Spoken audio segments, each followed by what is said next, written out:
Rendez grâce au Père qui vous a rendu capable d'avoir part à l'héritage des saints dans la lumière. Il nous a délivrés de la puissance des ténèbres et nous a transportés dans le royaume de son Fils bien-aimé, en qui nous avons la rédemption, le pardon des péchés.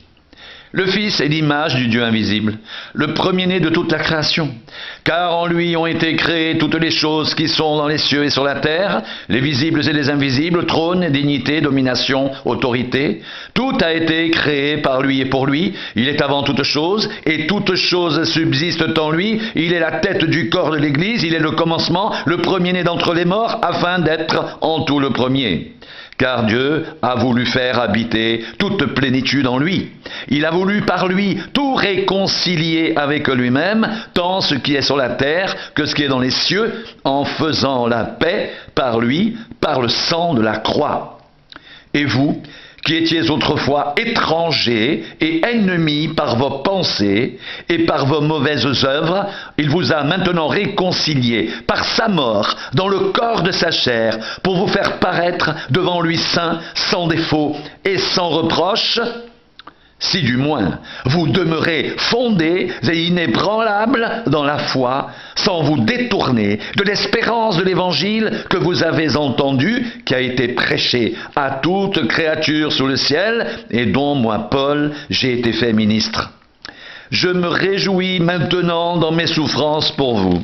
Et ce qui manque aux souffrances de Christ, je l'achève en ma chair pour son corps qui est l'Église. C'est d'elle que j'ai été fait ministre selon la charge que Dieu m'a donnée auprès de vous, afin que j'annonce pleinement la parole de Dieu, le mystère caché de tout temps et dans tous les âges, mais révélé maintenant à ses saints. Dieu a voulu leur faire connaître la glorieuse richesse de ce mystère parmi les païens, savoir Christ en vous, l'espérance de la gloire. C'est lui que nous annonçons, exhortant tout homme et instruisant tout homme en toute sagesse, afin de présenter à Dieu tout homme devenu parfait en Christ. C'est à quoi je travaille en combattant avec sa force qui agit puissamment en moi.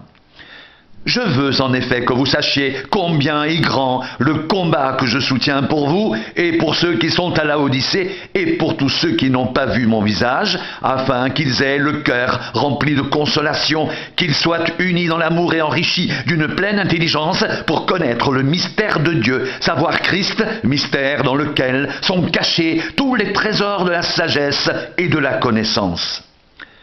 Je dis cela afin que personne ne vous trompe par des discours séduisants, car si je suis absent de corps, je suis avec vous en esprit, voyant avec joie le bon ordre qui règne parmi vous et la fermeté de votre foi en Christ. Ainsi donc, comme vous avez reçu le Seigneur Jésus-Christ, marchez en lui, étant enracinés et fondés en lui et affermis par la foi, d'après les instructions qui vous ont été données, et abondez en actions de grâce. Prenez garde que personne ne fasse de vous sa proie par la philosophie et par une vaine tromperie s'appuyant sur la tradition des hommes, sur les principes élémentaires du monde et non sur Christ, car en lui habite corporellement toute la plénitude de la divinité. Vous avez tout pleinement en lui, qui est le chef de toute domination et de toute autorité. Et c'est en lui que vous avez été circoncis d'une circoncision que la main n'a point faite, mais de la circoncision de Christ, qui consiste dans le dépouillement du corps de la chair, ayant été ensevelis avec lui par le baptême, vous êtes aussi ressuscités en lui et avec lui par la foi en la puissance de Dieu qui l'a ressuscité des morts.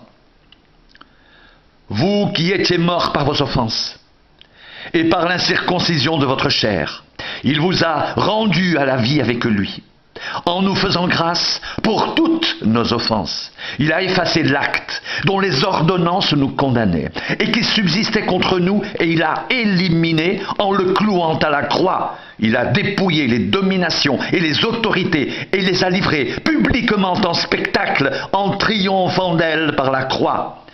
Que personne donc ne vous juge au sujet du manger ou du boire, ou au sujet d'une fête, d'une nouvelle lune ou des sabbats. C'était l'ombre des choses à venir, mais le corps est en Christ. Que personne, sous une apparence d'humilité et par un culte des anges, ne vous ravisse à son gré le prix de la course, tandis qu'il s'abandonne à ses visions. Il est enflé d'un vain orgueil par ses pensées charnelles, sans s'attacher au chef dont tout le corps assisté est solidement assemblé par des jointures et des liens, tire l'accroissement que Dieu donne. Si vous êtes mort avec Christ aux principes élémentaires du monde, pourquoi, comme si vous viviez dans le monde, vous impose-t-on ces préceptes: ne prends pas, ne goûte pas, ne touche pas, préceptes qui tous deviennent pernicieux par l'abus et qui ne sont fondés que sur les ordonnances et les doctrines des hommes?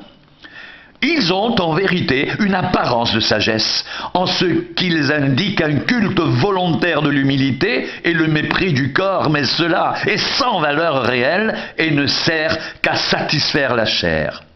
Si donc vous êtes ressuscités avec Christ, cherchez les choses d'en haut, où Christ est assis à la droite de Dieu. Attachez-vous aux choses d'en haut et non à celles qui sont sur la terre. Car vous êtes morts et votre vie est cachée avec Christ en Dieu. Quand Christ, votre vie, paraîtra, alors vous paraîtrez aussi avec lui dans la gloire. Faites donc mourir ce qui dans vos membres est terrestre, la débauche, l'impureté, les passions, les mauvais désirs et la cupidité, qui est une idolâtrie. C'est à cause de ces choses que la colère de Dieu vient sur les fils de la rébellion. C'est ainsi que vous marchiez autrefois, lorsque vous viviez dans ces péchés. Mais maintenant, renoncez à toutes ces choses, à la colère, à l'animosité, à la méchanceté, à la calomnie, aux paroles équivoques qui pourraient sortir de votre bouche. Ne mentez pas les uns aux autres, vous étant dépouillés du vieil homme et de ses œuvres, et ayant revêtu l'homme nouveau qui se renouvelle dans la connaissance selon l'image de celui qui l'a créé. Il n'y a ici ni grec, ni juif, ni circoncis, ni incirconcis, ni barbare, ni scythe, ni esclave, ni libre, mais Christ est tout et en tous.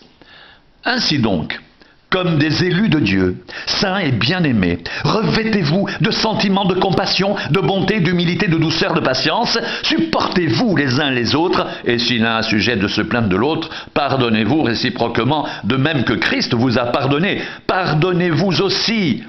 Mais par-dessus toutes ces choses, revêtez-vous de l'amour qui est le lien de la perfection, et que la paix de Christ à laquelle vous avez été appelés pour former un seul corps règne dans vos cœurs, et soyez reconnaissants. Que la parole de Christ demeure en vous dans toute sa richesse. Instruisez-vous et exhortez-vous les uns les autres en toute sagesse par des psaumes, des hymnes, des cantiques spirituels, chantant à Dieu dans vos cœurs en vertu de la grâce. Et quoi que vous fassiez, en parole ou en œuvre, faites tout au nom du Seigneur Jésus, en rendant par lui des actions de grâce à Dieu le Père.